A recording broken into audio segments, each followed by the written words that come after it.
For the first time last night, Sinclair and Nexstar's ABC affiliates started re-airing Jimmy Kimmel's late night show. Both companies had refused to air the program after ABC ended Kimmel's suspension earlier this week. The controversy has reignited a debate over free speech. Senate Majority Leader John Thune told CNN's Dana Bash that he believes the FCC should not use its power in a coercive way when it comes to the First Amendment, but he stopped short of saying the Trump administration did something wrong. So for more on this, let's bring in Eric Deggans. He's a TV and media critic for NPR. Good morning, Eric. Thanks for joining us so early. So I want to talk about Kimmel's opening monologue when he came back on the air. He said, "This show is not important. What is important is that we get to live in a country that allows us to have a show like this." So whether the president intended this or not, this has become a free speech issue, and it's pinged both sides of the aisle very sharply. What do you think about that?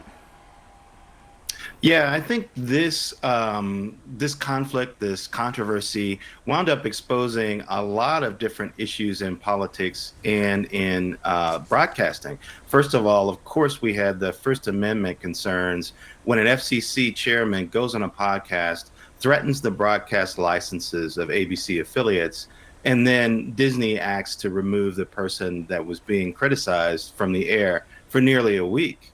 But the other thing that it raised was this concern about what happens when you allow companies to own broadcast stations that reach a large swath of the American public. Between them, Sinclair and Nexstar reach something like 25% of the country. I don't think people realized how much control these companies had over what people could see and how much of the country they covered. And, they wound up blacking out Jimmy Kimmel in cities like Washington, D.C. and Seattle, where you would presume, they have a reputation for being left-leaning. You would assume that they would be perhaps a little more open to Jimmy Kimmel's message and might have wanted to see that show. The Trump administration has tried to characterize Nexstar and Sinclair's decisions as local decisions made entirely by the companies.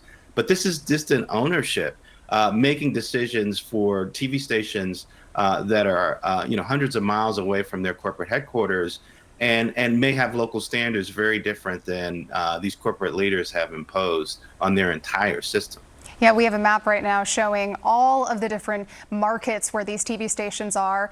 Bob Iger, the CEO of Disney, which owns ABC, as we know, has been criticized throughout this entire process. After Kimmel was taken off the air, high-profile actors came out in support of Kimmel, and then ABC viewers from across the country, a lot of them unsubscribed from Hulu and Disney Plus en masse.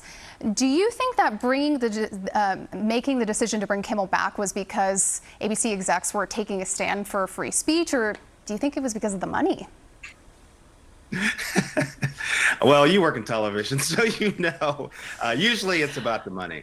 Actually, I think in this case, it wasn't just money. It was the reputations of the top executives at Disney and the fact that so many high-profile celebrities had expressed concern and signed on to a petition that was circulated by the ACLU protesting Jimmy Kimmel's suspension. You had names like Tom Hanks, Meryl Streep. Right. You had Diego Luna, who starred in a big Disney Plus series, Andor, and you also had Pedro Pascal, who stars in a big Disney Plus series, The Mandalorian, and starred in a big Marvel movie that's owned by Disney, Fantastic Four. So these are people that Iger and Dana Walden, the top executives at Disney, would have had to work with, and it was damaging their reputation. The other thing I think that is kind of exposed here is how vulnerable free speech is if the people who run these big companies don't stand up for their employees. We have seen newspapers like the Washington Post and the Los Angeles Times run by owners who seem to be cracking down on some of the opinions expressed by their employees. People, of course, have been wondering about what's going to happen to CBS News. They appointed some sort of ombudsman after discussions with the FCC right before a big merger. We need corporate chieftains to stand up for their employees when they exercise their free speech in their daily work. And Disney finally seemed to realize that was something they needed to do. And hopefully that's an example that will inspire other companies to stand up for their employees' free speech rights as well. And interestingly enough, it was a ratings bonanza of a week for Kimmel, both on TV and on YouTube. Millions of views on his monologues. Do you think that this is going to last? I think it'll last for a little while. I think people want to see if Kimmel will maintain the same sort of stance that he took when he came back, and if it will energize the show. One of the things that's interesting to me is to see that these late night hosts have realized that they might be stronger if they stand together more visibly. So we're going to see Stephen Colbert appear on Jimmy Kimmel's show and Jimmy Kimmel's show appear on Stephen Colbert's show when Jimmy Kimmel's show goes to Brooklyn. I think that might be next week. We're also going to see Colbert, I think, welcome Conan O'Brien, who used to be a late night host. These guys all spoke out when Kimmel was sidelined, and they also spoke out when Colbert's show was canceled in advance. It's going to leave the air in May. And I think, the guys who work in the space have realized that they have a lot of strength when they speak together. And they seem to be, talking about each other and appearing on each other's shows more often. We'll see if this also helps spark viewership.